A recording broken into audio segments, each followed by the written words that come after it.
Bismillahirrahmanirrahim. Assalamualaikum warahmatullahi wabarakatuh. Sebelumnya perkenalkan, saya Aji Tribowo dengan nomor NIM 1203030011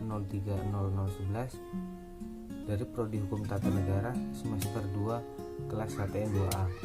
Baik, di sini saya akan mereview atau memaparkan materi dari pembahasan mata kuliah ilmu negara, yaitu ditujukan untuk memenuhi tugas ujian akhir semester dari mata kuliah ilmu negara. Baik, pembahasan yang pertama yaitu mengenai asal mula dan lenyapnya negara.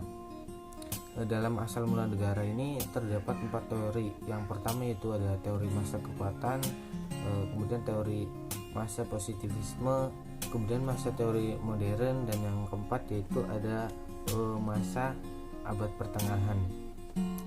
Yang pertama ini, masa teori kekuatan ini terdapat beberapa tokoh dalam masa ini. Masa teori kekuatan ini salah beberapa tokohnya yaitu seperti Oppenheimer, Karl Marx, Harold Jelaski, Leon Degroote, dan Otto von Guericke. Salah satu dari tokoh masa ini berpendapat yaitu Karl Marx menyatakan bahwa teori kekuatan ekonomi tidak lain adalah eksploitasi kaum borjuis atau pemilik modal terhadap kaum proletar atau buruh. Ia juga berpendapat bahwa munculnya negara diikuti dengan lahirnya hak milik individu. Kondisi tersebut menyebabkan terjadi perpecahan antara dua kelas, yaitu kelas pemilik modal dan kelas buruh. Perpecahan tersebut yang menyebabkan pemilik modal berusaha menguasai alat produksi agar dapat mengeksploitasi negara dan kaum buruh.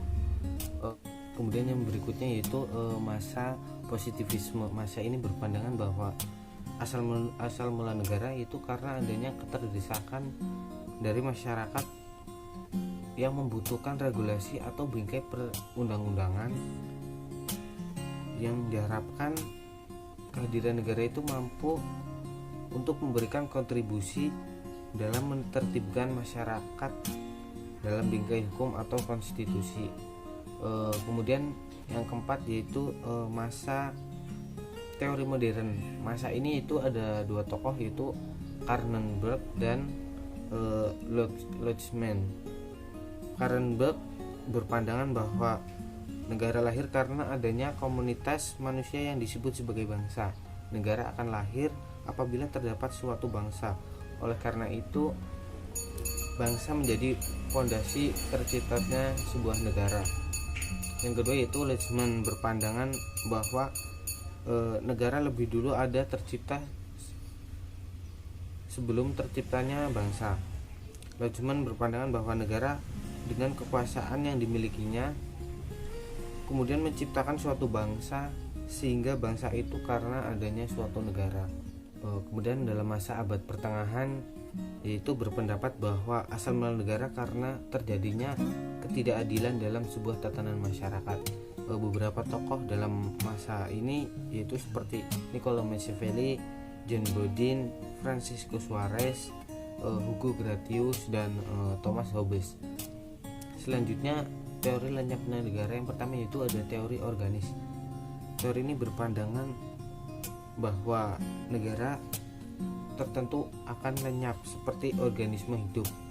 Selain itu, negara akan lenyap jika adanya terjadi suatu peperangan atau bencana. Kemudian yang kedua yaitu teori anarkis.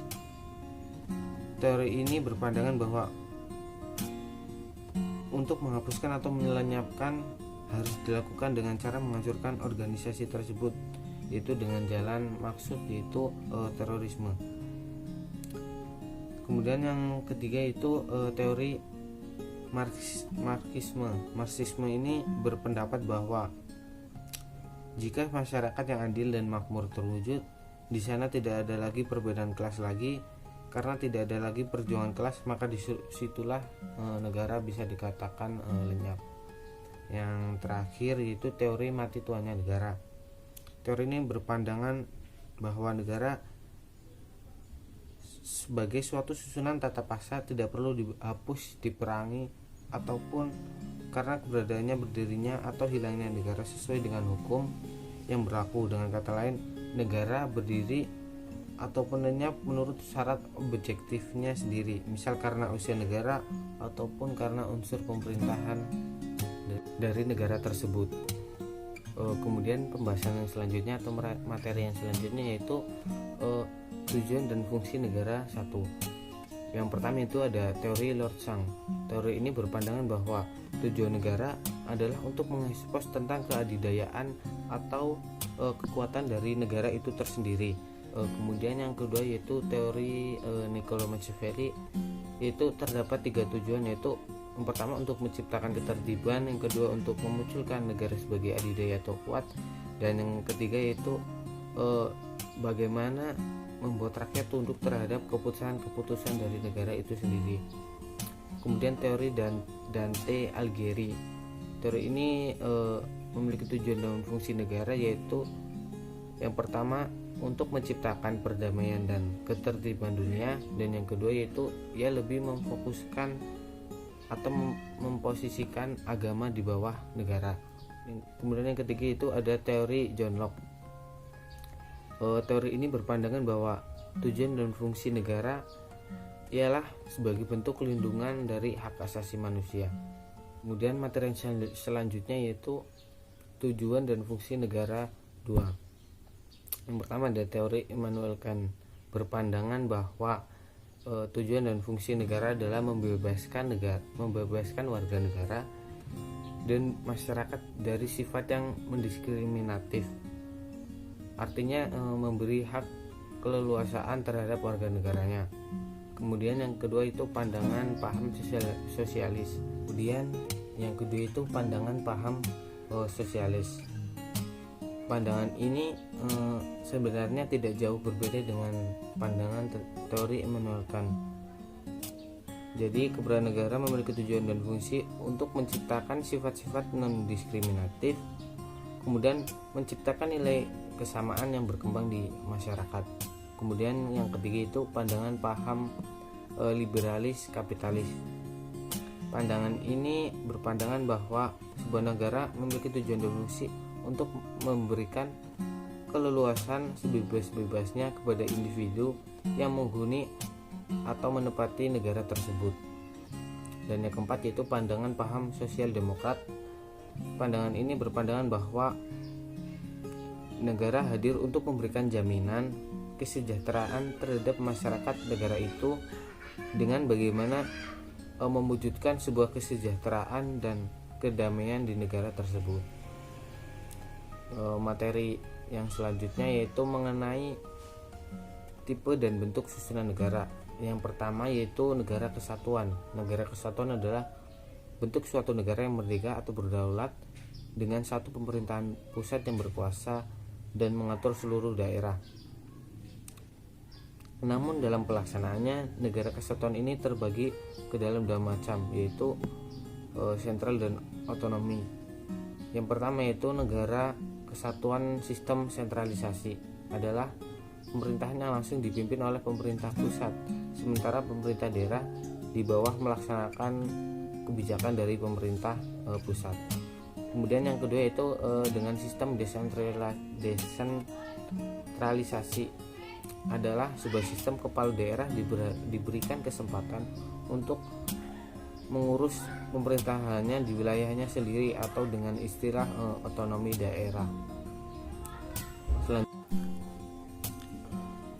Kemudian selanjutnya adalah negara serikat. Negara serikat adalah beberapa negara bagian yang menjadi sebuah negara berdaulat. Negara bagian tidak memiliki kedaulatan. Berbeda dengan negara kesatuan, negara bagian memiliki kewenangan untuk membuat undang-undang sendiri. Namun akan tetapi harus tetap sesuai dengan konstitusi dasar negara serikat tersebut. Kemudian 2 tipikal dari negara serikat adalah yang pertama, perasaan sebangsa di antara kesatuan-kesatuan politik yang hendak membentuk federasi, dan yang kedua adalah keinginan untuk membentuk ikatan yang terbatas. Kemudian pembahasan yang berikutnya yaitu mengenai negara autokrasi dan demokrasi modern. Kemudian pembahasan yang selanjutnya itu mengenai negara autokrasi dan demokrasi modern. Pertama, negara autokrasi atau biasa yang disebut dengan autokrasi adalah suatu sistem pemerintahan di mana seseorang autokrat memegang semua kekuatan politik, ekonomi, sosial, dan militer. Aturan di autokrat itu bersifat tidak terbatas dan absolut dan tidak tunduk pada batasan hukum ataupun legislatif. Autokrasi adalah bentuk pemerintahan di mana semua kekuasaan berada pada satu orang atau kelompok. Kemudian negara demokrasi. Demokrasi adalah bentuk pemerintahan di mana semua warga negaranya memiliki hak setara dalam pengambilan keputusan yang dapat mengubah hidup mereka. Demokrasi mengandung makna penghargaan terhadap harkat dan martabat manusia. Kemudian itu dua hal itu terbagi lagi menjadi sebuah negara autokrasi modern dan demokrasi modern. Kemudian pembahasan berikutnya yaitu mengenai bentuk dan sistem pemerintahan. Yang pertama itu bentuk pemerintahan yaitu ada autokrasi, yaitu kekuasaan dipegang oleh beberapa orang yang dianggap mempunyai peran utama dalam negara. Kemudian pemerintahan oligarki hampir sama dengan aristokrasi. Oligarki dijalankan oleh beberapa orang yang memegang kuasa.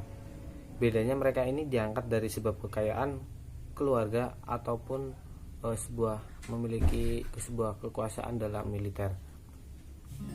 Yang ketiga itu monarki. Monarki atau kerajaan termasuk bentuk pemerintahan tertua di dunia.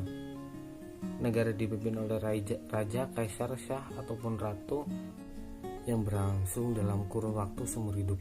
Kemudian yang keempat yaitu republik. Republik adalah bentuk pemerintahan, yaitu negara yang dijalankan berdasarkan prinsip kedaulatan rakyat yang dilaksanakan secara demokratis melalui pemilihan umum. Dalam pelaksananya, republik ini dibedakan menjadi dua, yaitu republik absolut atau republik konstitusional dan republik parlementer.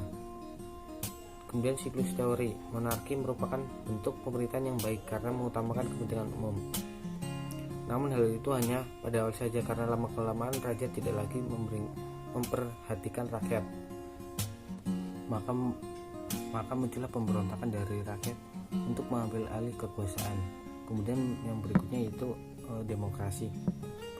Pemerintahan ini ternyata banyak terjadi penyelewengan, yaitu sepertinya banyak terjadi kasus-kasus korupsi. Instabilitas politik ini yang berubah demokrasi kemudian menjadi okhlorasi. Kemudian pemerintahan okhlorasi ini banyak terjadi kekacauan.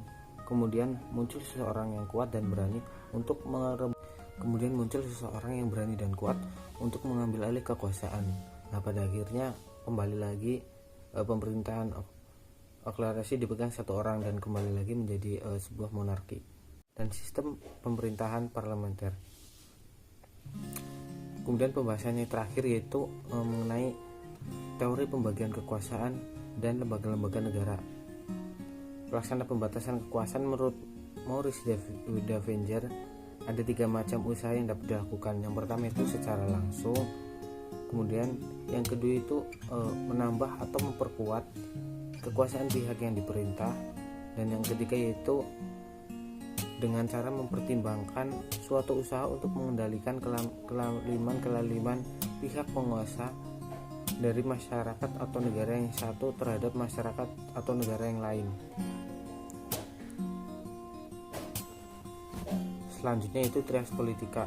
Menurut Montesquieu itu terbagi menjadi 3, yaitu lembaga eksekutif, legislatif, dan yudikatif. Eksekutif mengurungkan peraturan apabila peraturan tersebut berlawanan dengan dasar negara.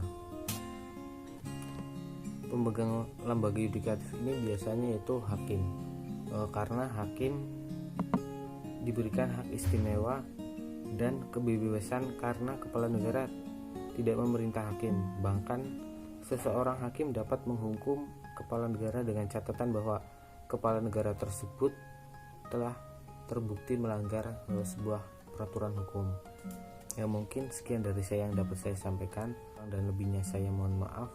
Wabillahi taufiq wal hidayah. Wassalamualaikum warahmatullahi wabarakatuh.